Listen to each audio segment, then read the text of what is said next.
जो सबसे इम्पॉर्टेंट चीज है जो आपको नहीं भूलना है वो क्या बच्चे? वो please subscribe your favourite Vedantu made NEET made easy channel if you haven't subscribed it yet. ठीक है, तो अगर आपने अभी तक इस चैनल को सब्सक्राइब नहीं किया है तो guys please do subscribe it. Okay,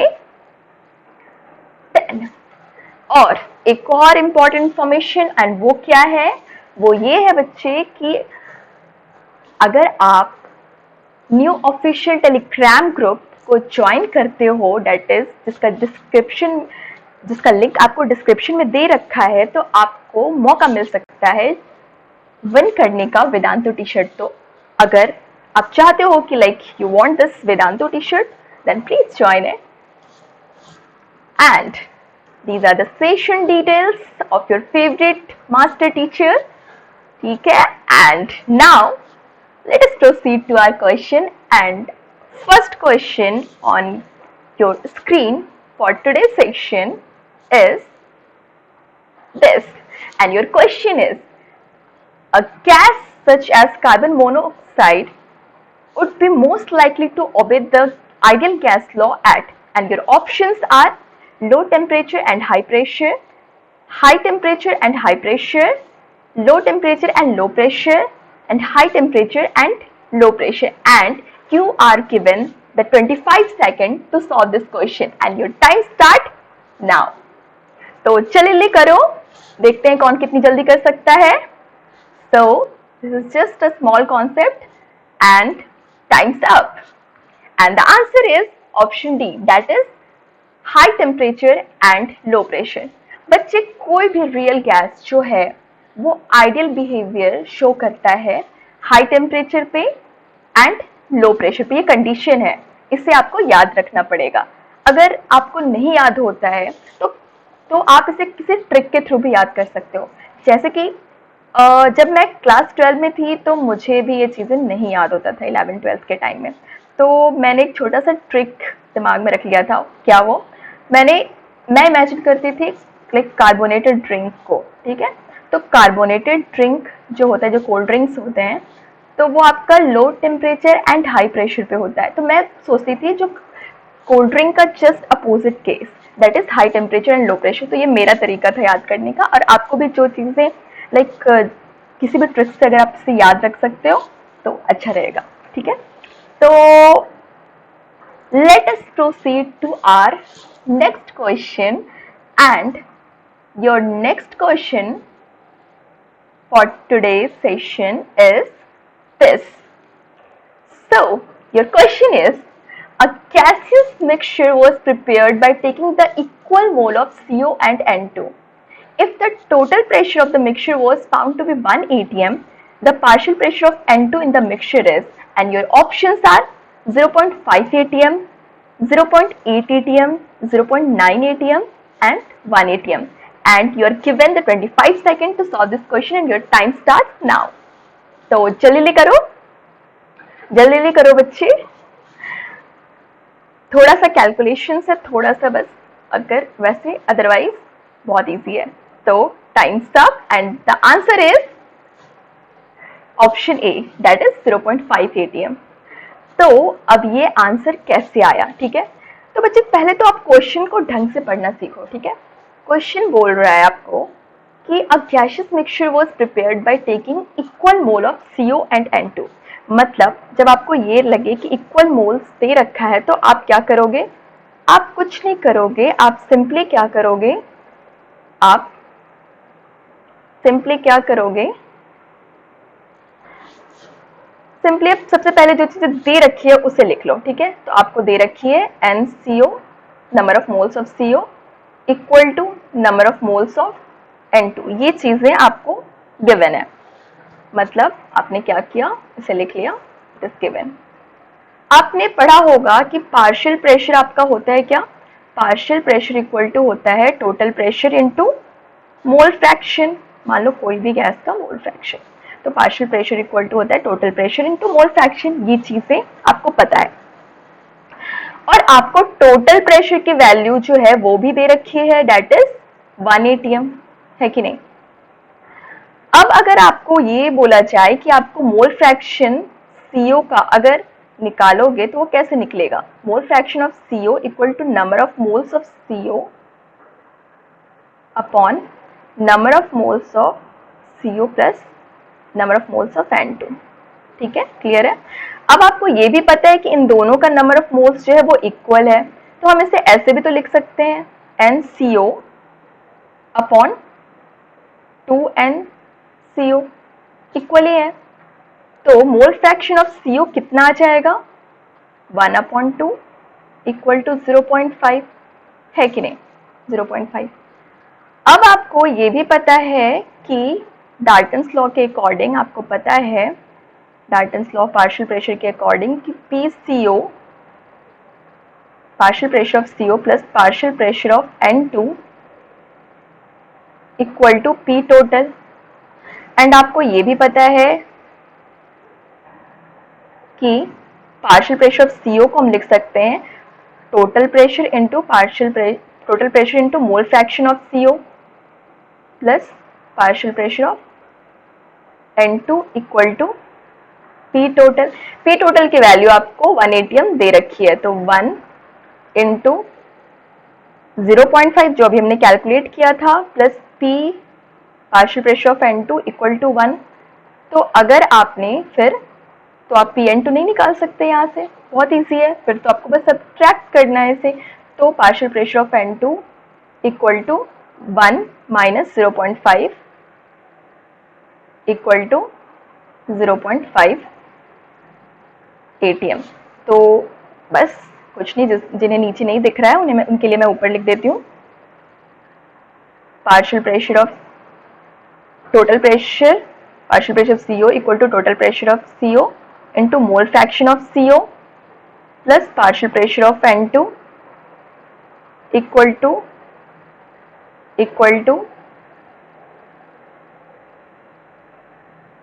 total pressure की वैल्यू आपको पता है, डेट इज 1 atm, और partial pressure into partial pressure of CO that is 0.5 प्लस PN2, that is, this pen is behaving something different, कोई नहीं, तो आपका यहाँ दे रखा है वैसे ये 1 इंटू 0.5 प्लस PN2 इक्वल टू 1। तो आपको बस सब्ट्रैक्ट कर लोगे आप 1 माइनस 0.5, तो आपको पार्शियल प्रेशर ऑफ N2 निकल जाएगा, डेट इज 0.5 atm। ठीक है, तो आपको ये इस तरीके से सॉल्व करना था। तो समझ आ गया सबको? ठीक है, क्लियर है? तो let us proceed to our next question, and next question on your screen is this. So you are asked the slope of plot between PV and P at constant temperature is. तो आपको option दे रखे हैं A 0, B 1, C 1/2 and D 1/√2 and your time starts now. जल्दी करो। So देखते हैं कौन कितनी जल्दी कर सकता है। So your time's up and your answer is 0. That is option A. तो बच्चे आपको बस इसमें कुछ नहीं करना था, आपको PV वर्सेस P का ग्राफ बनाना था। तो जिसका प्लॉट है वो कांस्टेंट आएगा, मतलब हॉरिजॉन्टल लाइन। कैसे? अगर आप P को इंक्रीज करोगे तो P इंटू V भी तो इंक्रीज करेगा, मतलब इक्वली इंक्रीज करेगा, तो कांस्टेंट आएगा वो। और हॉरिजॉन्टल लाइन का स्लोप क्या होगा? वो 0 ही होगा, तो इसका आंसर 0 होगा। क्लियर है? तो let us proceed to our next question, and the next question on your screen is this. So the question is, the lowest hypothetical or imaginary temperature at which the gases are supposed to occupy the zero volume is called. So you are given the 25 second, जल्दी करो, and options दे रखे हैं आपके screen पे, and this is just a conceptual question and time's up and the answer is absolute 0. तो बच्चे, the lowest hypothetical or imaginary temperature at which gases are supposed to occupy the zero volume is called absolute zero temperature. तो ऐसा temperature जहाँ पे like ये एक hypothetical temperature है, ये कोई रियल टेम्परेचर नहीं है, इमेजिनरी टेम्परेचर है, जहाँ पे क्या होता है, गैसेस जो होता है वो सपोज क्या होता है कि वो आपका ऑक्युपाई करता है जीरो वॉल्यूम। तो ये -273.15 डिग्री सेल्सियस होता है। अब उसको अगर आप केल्विन में चेंज करोगे तो 0 केल्विन आएगा, क्योंकि केल्विन में हम कैसे चेंज करते हैं, देखो 273.15 उसमें ऐड कर लेंगे, है कि नहीं, 273 पॉइंट, अब अगर हमें 0.15 प्लस 273.15 इक्वल टू क्या हो जाएगा, 0 केल्विन, है कि नहीं। तो इस टेम्परेचर पे जो है वो क्या जो वॉल्यूम होता है वो 0 होता है, और ये हाइपोथेटिकल है, ठीक है, ऐसा माना जाता है, ये हाइपोथेटिकल इमेजिनरी टेम्परेचर है। तो और इसे हम एब्सोल्यूट जीरो बोलते हैं। तो क्लियर है ये चीजें। तो let us proceed to our next question. बहुत सारे बच्चे करेक्ट कर रहे हैं, कुछ बच्चे हैं जिन्हें समझ नहीं आ रहा है, तो कोई नहीं, जिनके कुछ गलत हो रहे हैं, कंफ्यूजन है उन्हें, कोई नहीं, आप नेक्स्ट क्वेश्चन में सही करोगे बच्चे, ठीक है। तो let us proceed to our next question, and next question on your screen is this. So the question is 500 ml of nitrogen at 27 degrees Celsius is cooled to -5 degrees Celsius at the same pressure. The new volume becomes. So your options are given on the screen and your time starts now. चलो, so बच्चे जल्दी करो, कुछ नहीं है इसमें, बहुत easy है, जल्दी करो, ठीक है, time's up, and the answer is option B, that is 446.66 ml। तो कैसे हुआ ये, सबसे पहली बात तो कैसे हुआ ये, तो आप पहले फिर से क्वेश्चंस को पढ़ना सीखो। क्वेश्चन क्या बोल रहा है, क्वेश्चन ने दे रखा है कि 500 ml of nitrogen eight 27 degree Celsius, मतलब आपको वॉल्यूम दिख रहा है और आपको दिख रहा है क्या, टेम्परेचर दिख रहा है आपको, ठीक है, और उसे कूल किया जाता है -5 डिग्री सेल्सियस, मतलब पहले आपका इनिशियल टेम्परेचर 27 डिग्री सेल्सियस था और उसे कूल किया गया है -5 डिग्री सेल्सियस तक। मतलब T1 और T2 तो आपको पता है, और आपको V1 भी पता है, और एक कंडीशन दे रखा है एट सेम प्रेशर, ठीक है। तो न्यू वॉल्यूम्स बिकम, मतलब आपको V2 पूछ रहा है, V1 दे रखा है, T1 दे रखा है, T2 दे रखा है, और आपको V2 पूछ रहा है, और कंडीशन क्या दे रखा है, एट सेम प्रेशर। तो बच्चे इसे देखिए, सेम प्रेशर पे कौन सा लॉ जो होता है, गैसियस लॉ एप्लीकेबल होता है, जहाँ पे नंबर ऑफ मोल्स और प्रेशर सेम हो, तो बच्चे वहां पे एप्लीकेबल होता है आपका चार्ल्स लॉ, ठीक है। तो चार्ल्स लॉ का कंडीशन ये ही होता है बच्चे, चार्ल्स लॉ का कंडीशन ये होता है, V directly proportional to T at constant temperature and number of moles, ठीक है। तो ये आपका ये कंडीशन पे जो होता है चार्ल्स लॉ एप्लीकेबल होता है। बच्चे देखो, अगर आपको कोई भी लॉ ऐसे याद नहीं रहता है ना, तो आप एक काम करो, आप कोई भी लॉ, गैसियस लॉ, आप ना जो PV = nRT से आप डिराइव कर सकते हो बहुत इजीली, मतलब ऐसा नहीं है कि बहुत बड़ा डेरिवेशन है या कुछ ऐसा, बस आप क्वेश्चन देख के आपको कुछ समझ नहीं आ रहा है कि क्वेश्चन में क्या करना है, तो बस कुछ नहीं, PV = nRT लिख लो बस, उसके बाद क्वेश्चन पढ़ो कि क्या क्या कांस्टेंट दे रखा है। तो सिंस वो नाइट्रोजन गैस की बात कर रखा है दोनों टाइम में, तो N तो सेम ही रहेगा, ठीक है। और उसने एक और चीज बोली है क्या, कि सेम प्रेशर, तो आपका ये प्रेशर जो है वो भी कांस्टेंट है। तो एक काम करो, सारे कांस्टेंट को पहले एक साइड कर लो, nRT अपॉन P कर लो बच्चे। अब आपको R तो गैसियस कांस्टेंट होता है, और N जो है वो कांस्टेंट ही है, P कांस्टेंट है, तो ये पूरे को हम कोई एक कांस्टेंट नहीं लिख सकते, constant multiplied by constant divide by constant, कुछ भी है तो इक्वल टू कोई कांस्टेंट ही तो होगा। तो हम ऐसे लिख सकते हैं V = KT, है कि नहीं। तो V अपॉन T = K, तो आ गया ना चार्ल्स लॉ आपका। तो V1 upon T1 = V2 upon T2। देखो, हमें याद करने की भी जरूरत नहीं है कि चार्ल्स लॉ, मतलब ऑब्वियसली आप याद कर लेना कि हाँ चार्ल्स लॉ का क्या कंडीशन है, क्या पता आपको डायरेक्ट क्वेश्चन पूछते हैं। लेकिन स्टिल अगर आपको नहीं भी याद है तो आप क्वेश्चंस न्यूमेरिकल कर सकते हो। आप कोई भी जो कोई भी गैशियस लॉ को डिराइव कर सकते हो direct P V equal to N R T से, ठीक है। तो देखो V one upon T one equal to V two upon T two आ गया। अब आपको इनिशियल वॉल्यूम पता है, इनिशियल टेम्परेचर पता है, फाइनल वॉल्यूम ये V two upon T two. तो आपको क्या क्या पता है, और फाइनल टेम्परेचर भी पता था आपको, और आपको वी टू निकालना था। बस एक चीज का ध्यान रखना इस क्वेश्चन में कि आपको टेम्परेचर जो है वो केल्विन में लेना है। तो बस उसमें जो आपको डिग्री सेल्सियस में टेम्परेचर दे रखा है उसमें क्या करना, आप उसमें आप 273 को ऐड करना। ये तो आपको पता ही होगा कि डिग्री सेल्सियस को केल्विन में कैसे चेंज करते हैं, ठीक है। क्लियर है ये चीजें? तो बहुत क्लियर है, कमेंट्स में दिख रहा है मुझे, लोगों को बहुत क्लियर हो रहा है, बच्चों को बहुत ज्यादा क्लियर हो रहा है, ठीक है। तो let us proceed to our next question, and the next question on your screen is this. पहले तो कॉन्ग्रेचुलेशन बच्चे, आप बहुत अच्छा कर रहे हो, आप इतना सही आंसर दे रहे हो। मुझे लग रहा है कि आप लोगों की प्रिपरेशन बहुत हार्ड है, मतलब इस बार तो नीट में जलवे होंगे आपके, ठीक है। तो और जिन बच्चों को अभी भी कंफ्यूजन है, कोई डरने की बात नहीं बच्चे, प्रैक्टिस से होती है चीजें, बस प्रैक्टिस करते रहो ज्यादा से ज्यादा क्वेश्चन के, और फिर आप भी बिल्कुल परफेक्ट हो जाओगे, ठीक है। तो let us proceed to our next question, and next question on your screen is this. The question is, for 1 mole of an ideal gas at constant temperature T, the plot of log P versus log V is, and your options are there on the screen.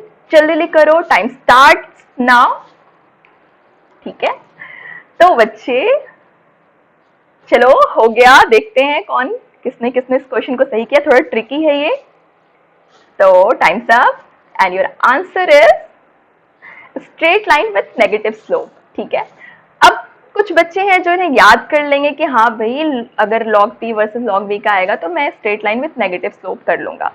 But बच्चे again आपको याद करने का जरूरत बिल्कुल भी नहीं है, ठीक है, याद करने की जरूरत बिल्कुल भी नहीं है। मैं आपको बताती हूँ इससे आपको कैसे करना है, कोई भी ग्राफ रिलेटेड क्वेश्चंस को आपको कैसे डील करना है। तो पहले मैंने आपको एक चीज बताई थी, गैसियस स्टेट का कोई भी क्वेश्चन हो तो आपको कुछ ना समझ में आ रहा हो तो पीवी इक्वल टू एनआरटी लिख दो, ठीक है। कुछ भी नहीं समझ आ रहा है और उसके बाद फिर से क्वेश्चन पढ़ो। तो अगेन आप क्या करोगे, यहाँ पे आप क्या करोगे बच्चे, आप लिखोगे यहाँ पे सबसे पहले लिख दो पीवी इक्वल टू एनआरटी। अब मूव करो देखने के लिए कि क्या क्या चीजें, कंडीशन क्या क्या दे रखी है। तो ये बोल रखा है 1 mole of an ideal gas, तो 1 मोल मतलब ये पहले ही रिड्यूस हो गया पीवी इक्वल टू आरटी में, क्योंकि एन तो 1 ही है कि नहीं। अब फिर से मूव करो, फिर देखो आप, अब देखो यहाँ पे बोल रखा है कांस्टेंट टेम्परेचर, कांस्टेंट टेम्परेचर बोल रखा है। अगेन आओ, कांस्टेंट टेम्परेचर मतलब यहाँ पे टेम्परेचर तो कांस्टेंट है और आर तो कांस्टेंट होता ही है। तो again constant into constant equal to नया कांस्टेंट, इसको हम के मान लेते हैं। तो आपका क्या आ गया, पीवी इक्वल टू के आ गया आपका, है ना। अब ये कुछ पूछ रहा है आपका log p versus log v, ठीक है। तो सिंस ये लॉग में पूछ रहा है तो हम क्या करेंगे, दोनों साइड लॉग अप्लाई कर लेंगे, ठीक है। दोनों साइड हमने क्या किया, लॉग अप्लाई कर लिया लॉग के। अब आपको इसे लॉग में ब्रेक करना तो आता ही है, लॉग पीवी को हम लिख सकते हैं log P plus log V equal to log K. Since आपको यहाँ पे स्लोप निकालना है तो आपको एक इक्वेशन मैथ्स का जो आपने पढ़ा होगा वो है y equal to M X plus C, इसे आपको याद रखना होगा और फिर आपको इसे इस दोनों को कंपेयर करो।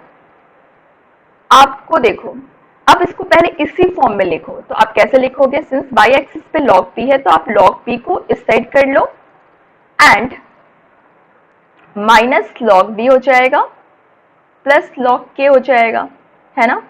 अब इस दोनों इक्वेशन को y equal to M X plus C और इस इक्वेशन को कंपेयर करो। तो देखो log p और log v तो दिख रहा है, एक्स्ट्रा क्या दिख रहा है, ये नेगेटिव साइन, मतलब कि स्लोप कैसा आएगा, स्लोप है आपका,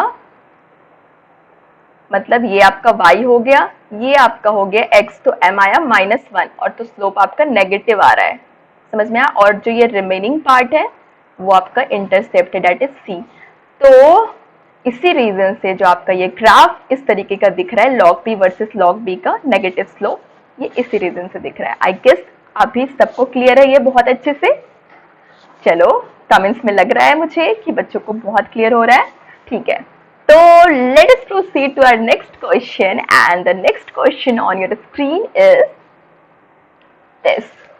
तो क्वेश्चन है, the term that accounts for the intermolecular force in van der Waals equation for non-ideal gas is, and your options are there on the screen and your time starts now. तो बच्चे जल्दी करो, देखते हैं इसको। ये इस क्वेश्चन में तो कुछ करना ही नहीं है, बस एक कॉन्सेप्ट पता होना चाहिए, बस हो गया। तो and time start and your time is now, like time's up, and the answer is option C, that is p plus a upon v square। तो बच्चे जो आपका वॉन डर वाल इक्वेशन है ना, जो p plus a square upon v square v minus n b equal to nRT, मतलब ये रिड्यूस करके, मतलब ये एक मोल के लिए लिखा हुआ है आपका यहाँ पे, अदरवाइज ये इक्वेशन आपका ऐसा होता है p plus a square upon v square v minus nb equal to nRT। 1 minute।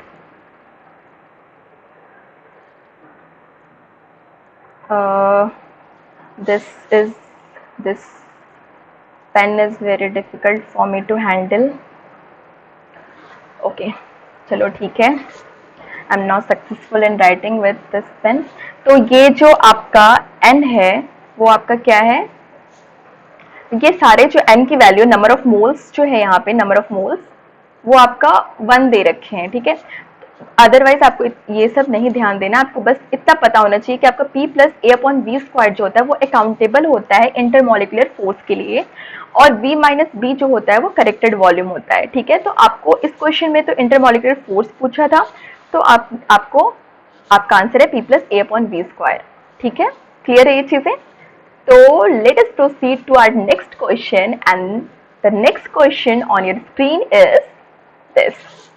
So the question is, the pressure exerted by the 6 gram of the methane gas in a 0.03 meter cube vessel at 129 degree Celsius is, और ये सारे आपके options हैं, and your time starts now। तो बच्चे करो जल्दी से, थोड़ा सा बस दिमाग लगाना है, कुछ नहीं है। तो टाइम्स अप। तो बच्चे इसमें कुछ नहीं, फिर अगेन मैंने आपको पहले बोला कि बहुत सारे बच्चों ने करेक्ट किया है, कुछ बच्चों का गलत भी है, लेकिन कोई नहीं, मैं आपको समझाती हूँ। तो मैंने आपको पहले ही बोला है कि आपको जब कुछ ना समझ आए तो बस एक इक्वेशन लिख दो, that is P equal to nRT gaseous state में। तो आपको बस वही लिखना है, P V equal to nRT, और देखो, और फिर जाके क्वेश्चन पढ़ो। तो क्वेश्चन में देखो क्या क्या लिखा हुआ है। क्वेश्चन में दे रखा है आपका मीथेन का मास दे रखा है आपको, और फिर आपको वॉल्यूम भी दे रखा है, और आपको टेम्परेचर भी दे रखा है, ठीक है। और सारी, लेकिन एक चीज ध्यान रखो, ऑप्शन देखो, पहले ऑप्शन देखो, प्रेशर जो है आपका वो पास्कल में है, पास्कल जो होता है वो एसआई यूनिट होता है प्रेशर का, तो बाकी चीजें भी आपको एसआई यूनिट में ही लेनी होगी बच्चे। और फॉर्चुनेटली इस क्वेश्चन में आपको बाकी चीजें एसआई यूनिट में ही दे रखी है, जैसे कि आपको वॉल्यूम मीटर क्यूब में दे रखा है, आर की वैल्यू भी आपको 8.314 दे रखा है, ठीक है। तो और बस टेम्परेचर को आपको केल्विन में चेंज करना है। देखो एक चीज ध्यान रखना कि आपको यूनिट का बहुत ध्यान रखना है, नहीं तो आपका क्वेश्चन गलत हो जाएगा। तो आप देखो, आप मास दे रखा है, आपका वॉल्यूम दे रखा है, तो बच्चे आपको ये लग रहा होगा कि ठीक है मैम मास दे रखा है, मास तो है ही नहीं, यहाँ तो मोल्स होते हैं। तो बच्चे आपको मोल्स को मास में चेंज करने तो आता ही है, वेट अपॉन मोलर मास, है कि नहीं। तो कुछ नहीं, फिर तो हो गया, क्वेश्चन ही सॉल्व है, क्योंकि बाकी चीजें तो दे ही रखी है आपको।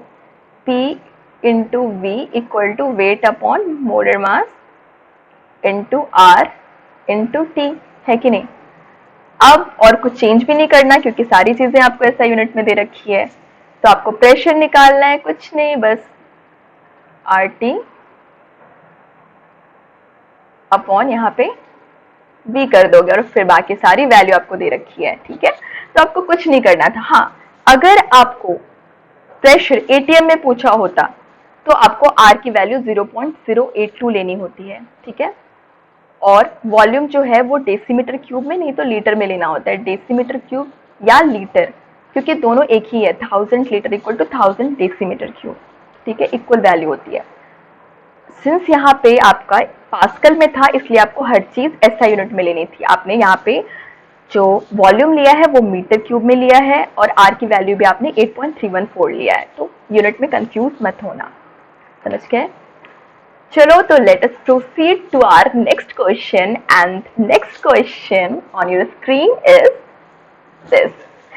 So the question is, Dalton's law of partial pressure will not apply to which of the following mixture of the gases?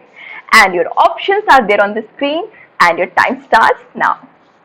तो बच्चे बस छोटा सा कॉन्सेप्ट है, अब आपको अगर पता होगा तो आप बहुत इजीली कर लोगे ये question. And times up and the answer is H2NCl2। तो बच्चे जो Dalton's law of partial pressure होता है वो आपका सिर्फ नॉन रिएक्टिंग गैसेस के लिए ही एप्लीकेबल होता है, ठीक है। They are not applicable for the reacting gases. और H2 + Cl2 रिएक्ट करके 2HCl का फॉर्मेशन कर देता है, तो इसलिए ये जो है इस पे एप्लीकेबल नहीं होता है। तो ये था आपका इसका आंसर। अब बहुत बच्चों ने करेक्ट भी किया था, ऐसा नहीं है, बहुत बच्चों ने करेक्ट किया था और उनकी तैयारी मुझे लग रही है बहुत अच्छी है, बहुत अच्छी। वो इस बार नीट में कुछ कमाल करेंगे, क्योंकि one more thing, these questions are very important from the NEET point of view. तो इसलिए अगर आप ये क्वेश्चंस कर पा रहे हो तो इट मीन्स कि आपकी प्रिपरेशन जो है बहुत सही जा रही है। तो अब now let us proceed to our next question and the next question on your screen is this. So the question is, if the density ratio of O2 and H2 is 16:1, then the ratio of their VRMS will be. And your options are there on the screen and your time starts now. तो बच्चे जल्दी करो, देखते हैं last question है कौन कितनी जल्दी कर सकता है। And your time is now. Your time's up. तो इसका आंसर है ऑप्शन बी, दैट इज 1:4। तो बच्चे VRMS का फॉर्मूला क्या होता है? इस क्वेश्चन को कुछ बच्चों ने गलत किया है, कुछ बच्चे ने बिल्कुल सही किया है। लाइक उनकी तो पूछो मत कितनी सही तैयारी चल रही है, कुछ बच्चों ने गलत किया है, तो उनके लिए है। देखो क्या होता है बच्चे, जो आपका RMS स्पीड होती, यहाँ जो RMS स्पीड होता है उसकी फॉर्मूला क्या होता है VRMS का? 3RT/m, root mean square speed का, ठीक है। तो अब देखो, अगर हमें दो रूट मीन स्क्वायर स्पीड को यहाँ पे डिवाइड कर रखा है, एक ऑक्सीजन का और दूसरा किसका? हाइड्रोजन का। तो आपने क्या किया, यहाँ पे आप भी कर दोगे O2 अपॉन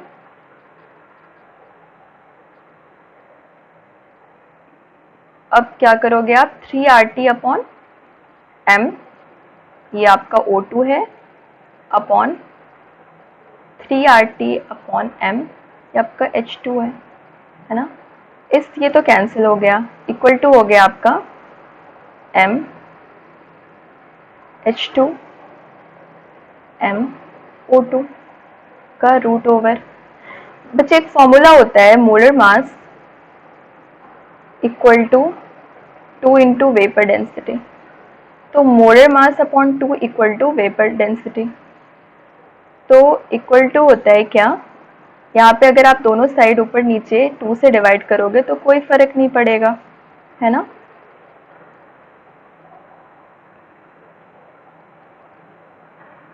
बट ये किसके टर्म्स में आ जाएगा? डेंसिटी के टर्म्स में, dH2/dO2। और बस कुछ नहीं, मोलर मास की वैल्यू प्लेस कर दो दोनों की और फिर आपका ये आंसर आ जाएगा। तो बच्चे आई गेस कि आप लोगों को आज का सेशन बहुत अच्छा लगा।